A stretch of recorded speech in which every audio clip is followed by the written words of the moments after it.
All soldiers. நம்ம வீடியோவில் பார்க்க போகிற காமிக்கோட பேர் என்ன அப்படின்னு பார்த்தீங்க அப்படின்னா ஸ்பைடர்மேன் ஒன் மோர் டே. உண்மை சொன்னோம் அப்படின்னா இந்த காமிக்கோட கதையும் ஸ்பைடர்மேன் நோ வே ஹோமோட கதையும் கிட்டத்தட்ட சிமிலர் தான். ஸோ அது எந்த விதத்தில் அப்படின்றத இந்த வீடியோவில் பார்த்து தெளிவாக தெரிஞ்சுக்கலாம். மேலும் இந்த கதையில் டோனி ஸ்டார்க்கும் இருக்கார். காரணம் இந்த கதை சரியாக சிவில் வாருக்கு அப்புறம் தான் நடக்குது. ஓரவசோட போயிடலாம். நான் கலகாந்தசாமி, இந்த ஷோ காமிக் கந்தசாமி.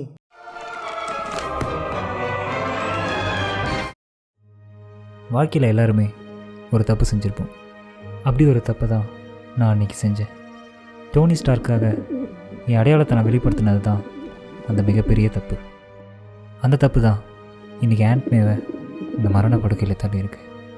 கிங்பின் அனுப்பிச்ச ஆள் வச்ச தப்பான குறியால் என் மேலே பாய வேண்டிய தோட்டா இன்றைக்கி ஆண்ட்மே உடம்பை தொலைச்சிடுச்சு. குண்டடி படத்தினால ஆண்ட்மே உயிரை காப்பாற்ற நிலையில் மருத்துவமனையில் சேர்க்கப்படுறாங்க. அதனால அவங்கள பார்த்துக்கிறதுக்காக பீட்டர் பார்க்கரும் அவரோட மனைவியான மேரி ஜனும் இருந்தாங்க. அவங்க ஆண்ட்மே நினச்சி கவலைப்பட்டுக்கிட்டு இருக்க சரியான நேரத்தில் ஒரு டாக்டர் ஒருத்தர் வந்திருந்தார். ஆண்ட்மேயோட ஹாஸ்பிட்டல் பில் கட்டுங்க, இல்லை அப்படின்னா வேறு இன்சூரன்ஸ் இருந்து அப்படின்னா அது மூலமாக சரி கட்ட பாருங்க அப்படின்னு சொல்லியிருந்தாரு. ஆனால் அது அவங்ககிட்ட அப்படி எதுவுமே இல்லை. அதனால பில்லை உடனே கட்ட பாருங்க, இல்லை அப்படின்னா ஆண்ட்மேவை சேரிட்டி வார்டுக்கு அமுச்சிருவேன் அப்படின்ட்டு டாக்டர் சொல்லியிருந்தாரு. இதை கேட்டு பீட்டர் பார்க்கர் கோவப்பட்டாரு.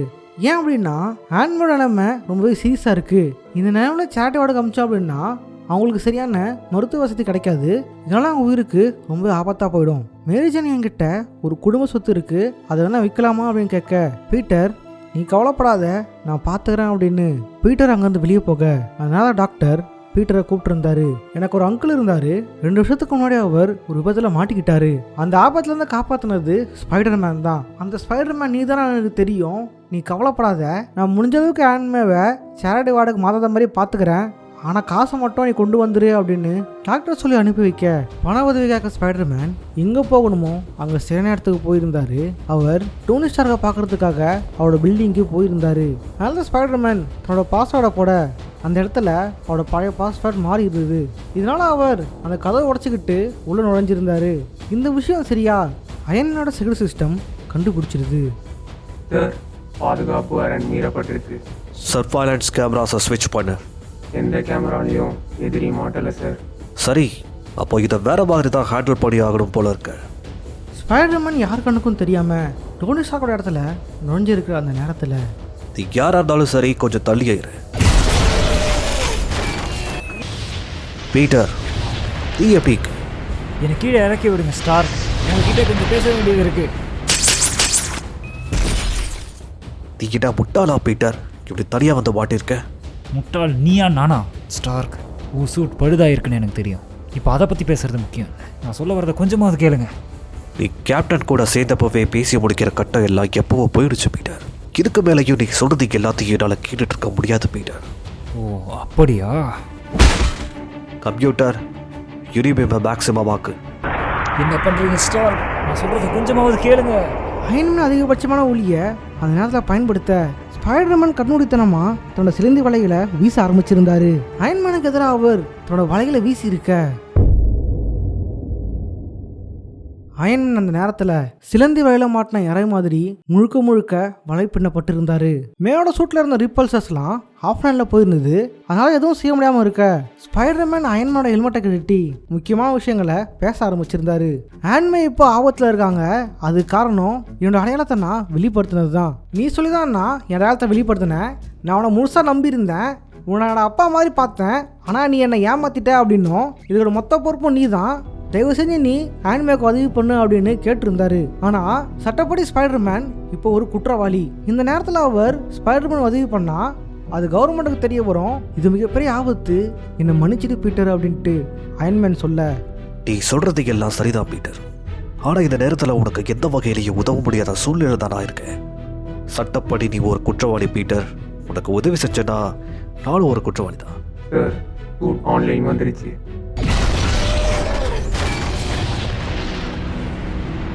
ஹேண்ட்மேக்காக இந்த முறை உன்னை சும்மா விடு. அடுத்த முறை எதுக்காக என் கண்ணில் பற்றாத. போகாதீங்க ஸ்டார்க், நான் சொல்கிறத கொஞ்சம் கேட்டுட்டு போக. இதன் பிறகு அயன்மேன் ஒரு இடத்துக்கு வர அந்த இடத்துல அவர் பீட்டர் பார்க்கரோட பல வருஷத்துக்கு முன்னாடி அவர் எடுத்துக்கிட்ட ஒரு ஃபோட்டோவை கவலையோட பார்த்துக்கிட்டு இருந்தாரு. அயன்மேனை பொறுத்த வரைக்கும் ஸ்பைடர்மேனுக்கு உதவும் அப்படின்ட்டு என்ன இருந்தாலும் சட்டப்படி அவரால் எதுவுமே செய்ய முடியல. இந்த விஷயத்த சரியா அயன்மேனோட பட்டரான ஜார்விஸ் கவனிச்சிடுறாரு. டோனி ஸ்டார்க்கோட எண்ணங்களை சரியா புரிஞ்சுக்கிற ஜார்விஸ் ஆன்மேவை அட்மிட் பண்ணியிருந்த ஹாஸ்பிட்டலுக்கு போயிருந்தாரு. ஆன்மேவோட நிலைமையை கேட்டு அவர் கவலைப்பட அங்கிருந்த டாக்டர் முன்னாடி ஆன்மேவை காப்பாற்றுறதுக்காக 2 மில்லியன் செக்கை எழுதி கொடுத்துருந்தாரு. இதுக்கப்புறம் ஆன்மேவை சேரிட்டி வார்டு கொண்டு போவாதீங்க, இவங்களை காப்பாற்றுங்க அப்படின்ட்டு ஜார்விஸ் ஆன்மேவை நினச்சி கவலைப்பட்டுக்கிட்டு இருக்க. அதனால தான் டாக்டர் பீட்டர் பார்க்கற தனியாக கூப்பிட்டு சில முக்கியமான விஷயங்களையே சொல்ல ஆரம்பிச்சிருந்தாரு. பண உதவி வந்திருந்தா கூட இன்னும் கொஞ்ச நாளில் ஆன்மே இறந்துடுவாங்க. காரணம் இவங்க என்னதான் மருத்துவ உதவி செஞ்சாலும் அவங்களோட உடலை அதை ஏற்றுக்கல. இனிமேல் அவங்க சாவை எந்த டாக்டராலும் காப்பாற்ற முடியாது அப்படின்னு டாக்டர் சோகமணிய ஸ்பைடர்மேனுக்கு எப்படியாவது ஆன்மேவை காப்பாற்றணுன்ற எண்ணம் மட்டும்தான் முழுக்க இருந்துச்சு. இதனால அவர் தீவிரமடைய ஆரம்பிச்சிருந்தாரு. அவங்க உயிரை காப்பாற்ற எந்த ஒரு விலையும் கொடுக்க தயாராக இருந்தாரு. தன்னோட மனைவியான மேரிஜன் கிட்ட பீட்டர் ஆன்மேவை பார்த்துக்க, நீயும் பத்திரமா இரு, ஆன்மேனோட காப்பாற்றுவேன் அப்படின்ட்டு அங்கிருந்து கிளம்ப ஆரம்பிச்சிருந்தாரு. ஏன்னா பீட்டருக்கு தெரிஞ்சிருச்சு இனிமேல் ஹாஸ்பிட்டலில் டாக்டரால் ஆன்மேவை காப்பாற்ற முடியாது, ஆனால் டாக்டர் ஸ்ட்ரேஞ்சால் காப்பாற்ற முடியும் அப்படின்னு டாக்டர் ஸ்ட்ரேஞ்ச் அவர் தேடி வர சாண்டமோட காலிங் பெல்ல ஸ்பைடர்மேன் அழுத்த ஆரம்பிச்சிருந்தாரு. நீ காலிங் பெல் அழுத்த வேண்டிய அவசியமே இல்லை பீட்டர், நீ தான் வந்திருக்குன்னு எனக்கு தெரியும். டாக்டர் ஸ்ட்ரேஞ்ச், உங்கள் உதவி தேவை. ஆன்ட்மே கொஞ்சம் கொஞ்சமாக செத்துக்கிட்டு இருக்காங்க. நீ வீட்டு வாசல்ல இருந்து கற்றுக்கு முறையே இல்லை பீட்டர், எதுவாக இருந்தாலும் உள்ளே வந்து பேசு. வா பீட்டர், நீ காரணமே இல்லாமல் தேடி வரமாட்டியே, இப்போ என்ன காரணத்துக்காக தேடி வந்திருக்க? ஸ்பைடர்மேன் டாக்டர் ஸ்ட்ரேஞ்ச் கிட்ட ஆன்மே கொஞ்ச நாளாக சாக போகிறாங்க, அவனை உயிரை காப்பாற்றணும் அப்படின்னு கெஞ்சி கேட்க ஆரம்பிக்க ஸ்ட்ரேஞ்ச் பீட்டரை பார்த்து சாவுன்றது இயற்கையானது, நாளைக்கு அது உனக்கும் வரும் எனக்கும் வரும், அதை மந்திரத்தால் மாற்ற முடியாது அப்படின்னு சொல்லிடுறாரு. ஆனால் அதுக்கு பீட்டர் அந்த புல்லட் என்ன நோய்க்கு சுடப்பட்டது, அதில் அநியாயமாக ஆன்மே மாட்டிக்கிட்டாங்க, அவங்க இயற்கையாக இறந்ததா கூட நான் விட்டு போயிருப்பேன், ஆனால் என்னோட தப்பால தான் அவங்க இறந்தாங்க, இதனால ஏற்றுக்கவே முடியாது அப்படின்னு பீட்டர் டாக்டர் ஸ்ட்ரேஞ்ச் கிட்ட கேட்க நிலைமையை புரிஞ்சுக்கிட்ட டாக்டர் ஸ்ட்ரேஞ்ச் பீட்டர் பார்க்கறதுக்காகவே ஒரு மோசமான ஸ்பெல்லை பயன்படுத்துகிறாரு. இது 15 நூற்றாண்டுகளுக்கு முன்னாடி கண்டுபிடிக்கப்பட்டது, காலத்துக்கும் நேரத்துக்கும் நடுவில் பயணிக்கக்கூடியது. இதை கேட்ட ஸ்பைடர்மேன் ஆன்மேவை சுடாமல் தடுக்க முடியுமான்னு கேட்க, இதை சாதாரணமாலாம் பயன்படுத்த முடியாது, இது நீயே உணரு அப்படின்னு அதுலேருந்து ஒரு கண்ணை ஸ்பைடர்மேன் மேலே தள்ளிவிட ஸ்பைடர்மேன் பல நூறா உருமாறி இருந்தார். ஒரே நேரத்தில் ஸ்பைடர்மேன் தனக்கு தெரிஞ்ச சூப்பர் ஹீரோ சூப்பர் வில்லன் அப்படின்னு சக்தி வாய்ந்த எல்லாருக்கிட்டையுமே உதவி கேட்டிருந்தாரு. எல்லாருக்கிட்டையுமே அவர் தன் நிலைமை எடுத்து சொல்லி ஆன்மேவை காப்பாற்ற சொல்ல எல்லாரோட பதிலுமே ஒன்றாதான் இருந்தது, விதியை யாரும் மாற்ற முடியாது, சாவை யாரும் தடுக்க முடியாது அப்படின்னு. இதை கேட்ட ஸ்பைடர்மேன் ரொம்பவே சோர்ந்து போக டாக்டர் ஸ்ட்ரேஞ்ச் இதை வந்துருன்ட்டு வெளியே போக மந்திரக்காக யூஸ் பண்ண மாயப்பொருள் இன்னும் அதே இடத்துல இருந்தது. இதை பார்த்த ஸ்பைடர்மேன் அதை பயன்படுத்தி ஆன்மேவை காப்பாற்றலாம் அப்படின்னு டாக்டர் ஸ்ட்ரேஞ்சையும் மீறி அதை அவர் பயன்படுத்திடுறாரு. இதனால் அவர் கண்ணுக்கு தெரியாமல் மறைஞ்சு போயிடுறாரு. அந்த நேரத்தில் ஆன்மேவை சுட்டவன் அந்த இடத்துல படுத்திருந்தான். சரியா ஸ்பைடர்மேன் ஆன்மே சுடப்பட்ட காலத்துக்கு முன்னாடி இருந்தார். இவனை இங்கேயே அடிச்சு போட நினைக்க அவர் ஆஸ்டல் ஃபார்மில் இருந்ததுனால நேரடியாக அவரால் தாக்க முடியல. மேலும் அவர் தெருவில் தான் நடந்து போகிறத கவனிக்கிறாரு. இதனால ஆன்மேவை காப்பாற்றாவது முயற்சி பண்ணுறாரு. ஆனால் அங்கிருந்த மாய உருவங்கள் அவரை கொல்ல தொலைச்சிங்க. அதனால மட்டும்தான் இவரை தாக்க முடியதை தவிர இவரால் அதுங்களை தாக்க முடியல. இதனால அவர் தனக்கு கிடைச்ச கொஞ்ச நேரத்துக்குள்ள ஆன்மேவை காப்பாற்றணும்னு முயற்சி பண்ணுறாரு. ஆன்மோ சுடப்பட்ட அறைக்கு அவர் அவசரமாக நுழைய அந்த கொலைகாரனும் சுடுறதுக்கு தயாராக இருந்தான். அங்கிருந்த பீட்டர் அவன் குறி பார்த்துக்கிட்டு இருந்தான். ஸ்பைடர்மேனை காப்பாற்ற அந்த நேரத்தில் இல்லை இல்லை, நான் மறுபடியும் தப்பு பண்ணிட்டேன். ஆன்ட்மே அவனை காப்பாற்றலை. ஆன்மே மறுபடியும் சுடப்படுறாங்க. ஆன்மேவை காப்பாற்ற பீட்டர் நினைக்கிற அந்த நேரத்தில் அந்த கொடூர உருவங்கள் ஸ்பைடர்மேனை பிடிக்கிறதுக்காக வந்துக்கிட்டு இருந்துச்சுங்க. அது ஸ்பைடர்மேனை கொல்ல வர அந்த நேரத்தில் திடீர்னு டாக்டர் ஸ்ட்ரேஞ்ச் வந்து காப்பாற்றிட்டுறாரு. அவர் ஸ்பைடர்மேனை கூட்டிக்கிட்டு ஸ்பைடர்மேனை பழையபடியே கொண்டு வர, இது உன்னோட தப்பு இல்லை பீட்டர், இது நடக்கணுன்றது விதி, அவங்க வாழ போகிறது கொஞ்ச நாள் தான், அவங்க சாகிற வரைக்குமாவது அவங்க கூட இரு, அவங்க நிம்மதியாக சாக விடு, உன் மேலே நீ பழி போட்டுக்காத அப்படின்னு ஸ்பைடர்மேனை குட் பை சொல்லி அனுப்பிச்சி வச்சிடுறாரு. ஸ்பைடர்மேனை வேறு வழி தெரியாமல் அங்கேருந்து கவலையோட கிளம்பிடுறாரு. ஆன்மேவை காப்பாற்ற முடியாமல் ஸ்பைடர்மேன் ரொம்பவே கவலையோடு இருந்தார். எல்லாமே என் தப்பு தான், என்னால் ஆன்ட்மேவை காப்பாற்ற முடியல. இனிமேல் என்ன பண்ணுறது? மரணன்றது எல்லாருக்கும் பொதுவானது தான். அது யாராலையும் மாற்ற முடியாது. ஆனால் அது என்னால் முடியும். யார் அது? இதை கேட்டு ஸ்பைடர்மேன் அந்த சிகப்பான புறாவை நோக்கி துரத்துக்கிட்டு ஓட அந்த புறா பல இடங்கள் நோக்கி பயணிச்சுக்கிட்டு இருந்தது. அது கடைசியாக ஒரு இடத்துல நிற்க அந்த இடத்துல ஒரு சின்ன பொண்ணு இருந்தா. ஏய் பாப்பா, நீ யாரு? வழி மாறி வந்துட்டியா என்ன? நீங்கள் ஒருத்தரை காப்பாற்ற நினைக்கிறீங்கல்ல, காப்பாற்ற வழி இல்லாமல் தயங்கி நிற்கிறீங்க. ஆமாம், ஆனால் உனக்கு எப்படி தெரியும்? எனக்கு எல்லாமே தெரியும். உனக்கு பதில் தெரியணுமா இல்லை அவங்கள காப்பாற்றணுமா? நீ என்ன சொல்கிற? எனக்கு ஒன்றும் புரியல. பேசாமல் என் பின்னாடி நடந்து வாங்க. நில்லு பாப்பா, நீ எங்கே போயிட்டுருக்க? சொல்கிறத கேளு. உங்கள் அப்பா அம்மா உன்னை தேட மாட்டாங்களா? எங்கள் அப்பா இந்த ஊரில் எங்கேயோ இருக்காரு. என்ன சொல்கிற? நீ அப்போ ஒரு தேடி போகலையா? நீ ஒரு செல்ஃபிஷ். நீ பேசுறத நிறுத்து. ஒழுங்கா என் பின்னாடி ஓடி வா. ஏய் நில்லு, எங்கே ஓடிட்டு இருக்க? வண்டி ஏதாவது மோதிட போகுது. இந்த பொண்ணு எங்கே போனா? இங்கே என்ன நடக்குது? என்னாச்சு மிஸ்டர், உங்களுக்கு ஏதாவது பிரச்சனையா? ஸ்பைடர்மேன் எதிரில் ஒரு குண்டான மனுஷன் அமர்ந்துக்கிட்டு இருந்தான். அவன் ஒரு கேம் டிசைனர். மேலும் புக்ஸ் மீதும் கம்ப்யூட்டர் கேம்ஸ் மீதும் பயங்கர ஆர்வம் கொண்டவன். அவன் பீட்டர்கிட்ட சில வார்த்தைகளை சொல்லிக்கிட்டு இருந்தான். நான் புக்ஸ் படிக்கிறதுக்கும் கேம்ஸ் விளையாடுறதுக்கும் ஒரு காரணம் இருக்குது. என்னால் இந்த லைஃப்பில் ஹீரோவாக வாழ முடியல. அதனால தான் நான் வேறு உலகத்துலையாவது ஹீரோவாக இருக்க முயற்சி பண்ணுறேன் அப்படின்னு அவன் பேசிக்கிட்டு இருக்க தூரத்தில் காரில் ஒருத்தர் ஸ்பைடர்மேனை கூப்பிட, அவர் ஸ்பைடர்மேனை பார்த்து நான் லிஃப்ட் தரேன், நீ வண்டியில் ஏறுன்னு சொல்ல ஸ்பைடர்மேனும் அவர் கூட வண்டியில் ஏறி பயணிச்சுக்கிட்டு இருந்தார். தன்னை பற்றின விஷயங்களை அவர் ஸ்பைடர்மேன் கிட்ட சொல்லிக்கிட்டு இருந்தார். நான் ஒரு மிகப்பெரிய பணக்காரன், என்கிட்ட இல்லாத செல்வமே இல்லை. என் ஆரம்ப காலத்தில் நான் கஷ்டப்பட்டிருந்தாலும் இப்போ நம்ம ஏறி பணக்காரனாக இருக்கேன். வாழ்க்கையில் எனக்கு பல சந்தோஷங்கள் இருந்தாலும் ஒரு பெண்ணுடைய உண்மையான அன்பு எனக்கு கிடைக்கல. அது என் ஹைஸ்கூலில் கிடச்சிது, அது நான் தான் மிஸ் பண்ணிட்டேன் அப்படின்னு தன்னை பற்றி பேசிக்கிட்டு இருக்க ஒரு இடத்துல வண்டியை நிறுத்தி 2 பேரும் நடக்க ஆரம்பிச்சிருந்தாங்க. ஆனால் ஒரு இடத்துக்கு மேலே அவர் நின்றுட்டு இங்கிருந்து நடக்க ஆரம்பி உனக்காக அவள் காத்துக்கிட்டு இருக்கா அப்படின்னு ஸ்பைடர்மேனை வழி அனுப்பி வச்சுருந்தாரு. இது வரைக்கும் வந்தவங்கலாம் யார் அப்படின்னு ஸ்பைடர்மேனை சுத்தமாக புரியவே இல்லை. எதுக்காக இப்படி இவங்க விசித்திரமாக நடந்துக்கிறாங்க அப்படின்னும் ஸ்பைடர்மேனுக்கு தெரியவும் இல்லை. அவர் சொன்னபடி ஸ்பைடர்மேன் தன்னோட வழியில் நடந்துக்கிட்டு இருக்க அந்த இடத்துல ஒரு வழியா வர வேண்டிய இடத்துக்கு வந்துட்டு உனக்காக தான் காத்துட்டு இருந்தேன். இல்லை, நீங்கள் தேடுற ஆள் நான் இல்லைன்னு நினைக்கிறேன். நான் வேறு யாரோ நினச்சி நீங்கள் என்கிட்ட பேசிகிட்டு இருக்கீங்க. இல்லை ஸ்பைடர்மேன், நான் தேடுற ஆள் நீதான். உனக்கு புரியாத பல விஷயம் இந்த உலகத்தில் இருக்கு ஸ்பைடர்மேன். அதை நீ கண்டிப்பாக தெரிஞ்சுக்கிட்டே ஆகணும். அவனும் ஸ்பைடர்மேன் கிட்ட விசித்திரமாக பேசிக்கிட்டு இருந்தா. அங்கே தான் அவள் ஒரு உண்மையை சொல்லியிருந்தா. நீ தெருவில் பார்த்த 2 பேருமே நீ தான். நீ வாழ்க்கையில் எடுக்கிற ஒவ்வொரு தப்பான முடிவும் ஒரு தப்பான விளைவை ஏற்படுத்தும். அப்படி எடுக்கப்பட்டவங்க தான் இவங்க 2 பேர் அப்படின்னு சொல்லியிருந்தா. ஸ்பைடர்மேனுக்கு அது புரியல அப்படின்னாலும் அதை அவள் தெளிவுபடுத்தியிருந்தா. பீட்டர் பார்க்கர் ஸ்பைடர்மேனாக மாறினது காரணமே அந்த கதிரேக்க சிலந்தி கடித்தது தான். ஒருவேளை அதை கடிக்கல அப்படின்னா அவனுக்குள்ளே அடங்கியிருந்த ஆத்திரத்தையும் கோபத்தையும் அவன் வெளியே கொண்டு வராமல் தனக்குள்ளே புழுங்கிட்டு இருந்தான் அப்படின்னா அந்த கேம் டிசைனராக மாறியிருப்பான். தனக்கு கிடைக்க வேண்டிய காதலியும் அவனுக்கு கிடைச்சிருந்துருக்காது.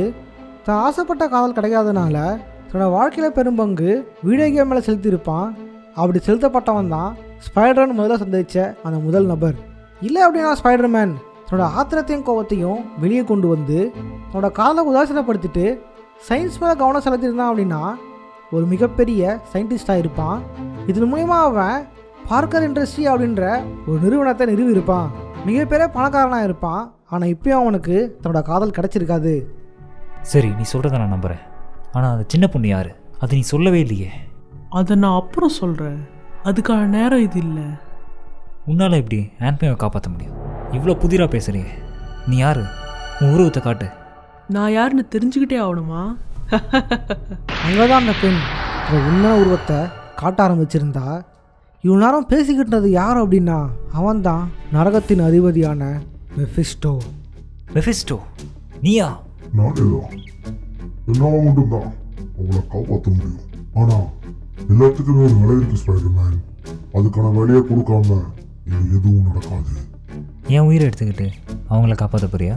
இல்லை இல்லை இல்லை, எனக்கு உயிர் தேவையில்லை. ஒருவேளை நீ சொல்கிற மாதிரி நான் ஒரு உயிரை வாங்கிட்டு உயிரை கொடுத்தேன் அப்படின்னா நான் வாங்கிக்கிற அந்த உயிரை சொல்ல முடியாத அளவுக்கு ரொம்பவே சித்திரவதை செய்வேன் என்னோட நரகத்தில். அதெல்லாம் நீ தாங்க மாட்டேன் ஸ்பைடர்மேன். எனக்கு தெரிய வேண்டியதுலாம் ஒரே ஒரு விஷயம்தான், ஒரு முக்கியமான விஷயம். உன் ஆன்ம உயிருக்காக என்ன வேணாலும் செய்வியா? ஆமாம், என் உயிரே போனாலும் சரி, அவங்களுக்காக நான் எதை வேணால் செய்வேன். நான் மறுபடியும் கேட்குறேன், என்ன வேணாலும் செய்வியா? அவங்களுக்காக நான் எதையும் இழக்க தயாராக இருக்கேன். இது போதும். அந்த கதவு பக்கத்துல அவங்கள காத்துக்கிட்டு இருக்கா ஸ்பைடர்மேன். நீ போய் முதல்ல அவளை பாரு. அந்த நேரத்தில் மெபிஸ்டோ ஸ்பைடர்மேனை அவள் வீட்டுக்கு கூட்டிகிட்டு வந்திருந்தான். அந்த நேரத்தில் மேரிஜன் மட்டும் உள்ளே இருந்தா. மெபிஸ்டோவை பார்த்து ஸ்பைடர்மேன், உன் வேட்டை ஏதோ நிறுத்து, மேரிஜன் எதுவும் பண்ணாத அப்படின்னு சொல்ல. அதனால தான் மெபிஸ்டோ ஒரு உண்மையை சொல்லியிருந்தான். எனக்கு தேவையானது உன்னோட உயிரோ உன்னோட மனைவியோட உயிரோ கிடையாது. எனக்கு தேவையானதெல்லாம் உங்கள் 2 பேரோட காதல். உங்கள் 2 பேருக்குள்ளே இருக்கிற அந்த ஆத்மார்த்தமான காதல் தான் எனக்கு தேவை. நீங்கள் ஒருத்தர் பிரிஞ்சிட்டீங்க அப்படின்னா ஆன்மேட உயிரை நான் திரும்ப கொண்டு வரேன், அவங்க பழையபடி உயிரோட இருப்பாங்க அப்படின்னு மெபிஸ்டோ சொல்கிறான். இதை கேட்ட 2 பேருமே ரொம்பவே ஷாக் ஆகிடுறாங்க. மேரிஜனை நினச்சி ரொம்பவே கவலைப்பட ஆரம்பிச்சிருந்தா. ஆனால் இது வரைக்கும் உயிரை கேட்டுக்கிட்டு இருந்த மெபிஸ்டோ இதுக்காக காதலை கேட்குறான்ற சந்தேகம் 2 பேருக்குமே இருந்துச்சு.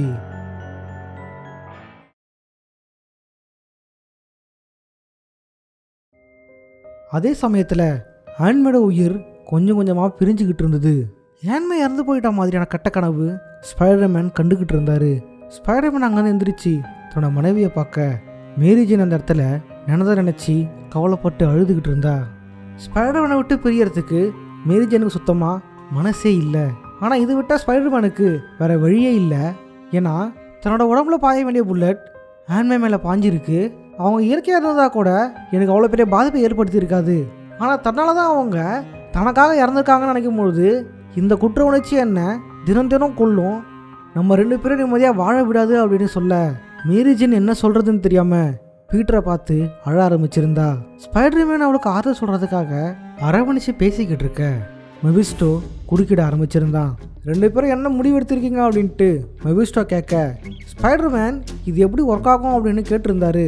அதுக்கு மெபிஸ்டோ, இதனால் எந்த ஒரு பிரச்சனையும் வராது, உங்களுடைய காதலும் உங்களோட கல்யாணமும் மட்டும்தான் உங்கள் வாழ்க்கையிலேருந்து அழிக்கப்படும், என்கிட்ட டீலிங் வச்சது கூட உங்களுக்கு சுத்தமாக ஞாபகமே இருக்காது அப்படின்னு மெபிஸ்டோ சொல்லியிருந்தான். ஆனால் மேரிஜன் அவங்ககிட்ட இன்னும் ஒரு கோரிக்கை வச்சுருந்தா.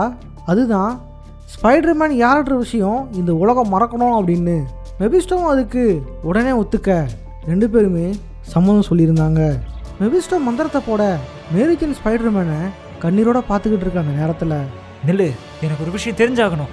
அந்த சின்ன பொண்ணு யாரு? கடைசியாக சொல்கிறேன்னு சொன்னியே, அதை சொல்லு. நான் அப்பவே சொன்ன ஸ்பைடர்மேன், நீ கேட்டா நீ தாங்க மாட்டேன் அப்படின்னு. அந்த குழந்தை வேறு யாரும் இல்லை, உனக்கும் மேரிஜனுக்கும் பிறக்க வேண்டிய முதல் குழந்தை, அதுவும் ஒரே குழந்தை. என்ன சொல்கிற? அது எங்களோட குழந்தையா?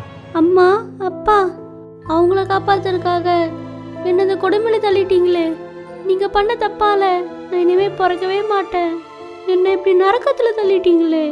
ஒரு தப்பு செய்யாத எனக்கு ஏன் இப்படி ஒரு தண்டனை? கேடு கெட்டவனே, நிறுத்து, எல்லாத்தையும் நிறுத்து. காலம் கலந்துருச்சு ஸ்பைடர்மேன். ஆனால் அந்த நேரத்தில் அவன் முழு மந்திரத்தையும் பயன்படுத்திட்டான். இதனால் மொத்த வாழ்க்கையும் கொஞ்சம் கொஞ்சம் மாறிக்கிட்டு இருந்துச்சு. இனிமேல் எதையும் மாற்ற முடியாதுன்ற விஷயம் அவங்க 2 பேருக்குமே தெரிஞ்சிருந்தது. அவங்ககிட்ட கொஞ்ச நேரம் மட்டும்தான் இருந்தது. அவங்ககிட்ட இருந்த கடைசி காதலையும் முத்தமிட்டு 2 பேரும் வெளிப்படுத்திக்கிட்டு இருக்க கொஞ்சம் கொஞ்சமாக அவங்க காதல் இருட்டில் மறைஞ்சிக்கிட்டு இருந்தது. அது ஒட்டுமொத்தமாக இருட்டுக்குள்ளே மறைஞ்சு போயிடுது.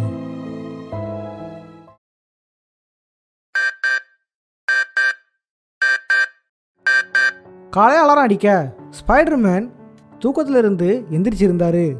அவசரமாக இருந்த அவர் எங்கேயோ கிளம்புறதுக்காக தன் தயார்படுத்திக்க கிச்சனுக்குள்ளே யாரோ சமைச்சிக்கிட்டு இருந்தாங்க. ஸ்பைடர்மேன் கிச்சனுக்குள்ளே போக அந்த இடத்துல ஆன்மே முழு ஆரோக்கியத்தோட ஸ்பைடர்மேனுக்கு சமையல் செஞ்சுக்கிட்டு இருக்க சட்டிக்குள்ளே கை விட்டு ஸ்பைடர்மேன் அப்படியே எடுத்து வாயில் போட்டுக்கிட்டு அவசரமாக வெளியே கிளம்பி இருந்தார். நடந்த விஷயங்கள் எதுவுமே 2 பேருக்குமே ஞாபகம் இல்லை. எல்லா விஷயமும் மொத்தமாக மாறி போயிருந்தது. ஸ்பைடர்மேன் அந்த நேரத்தில் ஒரு பார்ட்டிக்கு போயிருந்தார். அந்த நேரத்தில் சந்திக்கிறதுக்காக அவரோட ஹைஸ்கூல் ஃப்ரெண்டான ஃப்ளாஷ் இருந்திருந்தான். அவன் மேரிஜனை கூப்பிட மேரிஜனுக்கும் இவனை யாருன்னு தெரில. மேரிஜன் யார் அப்படின்னு ஸ்பைடர்மேனுக்கு தெரியல. ஸ்பைடர்மேன் வந்திருந்த அந்த நேரத்தில் மேரிஜன் மட்டும் லிஃப்டில் ஏறி வேற ஒரு வேலைக்காக அங்கேருந்து கிளம்பி இருந்தா. அந்த பார்ட்டியில் இருக்கிற யாருக்குமே ஸ்பைடர்மேன் யாருன்ற ரகசியம் சுத்தமாக தெரியவும் இல்லை. பீட்டர் இப்போ ஸ்பைடர்மேனாக இருக்காரான்னு கூட நமக்கு புரியவே இல்லை. ஹாரி ஆஸ்மா அவங்க முன்னாடி மது கிண்ணத்தை கொண்டு வர ஸ்பைடர்மேன் மட்டும் தனக்கு பழக்கம் இல்லைன்னு சொல்லியிருந்தாரு. இதனால் அவர் மட்டும் வெறுமையான கிண்ணத்தோட சேஸ் சொல்லிக்கிட்டு இருக்க அந்த நேரத்தில் அவருடைய கைகளில் வெப் ஷூட்டர்ஸ் இருக்கிறது நமக்கு மட்டும் தெரிய, இப்படியே இந்த கதையும் இதோட முடியுது.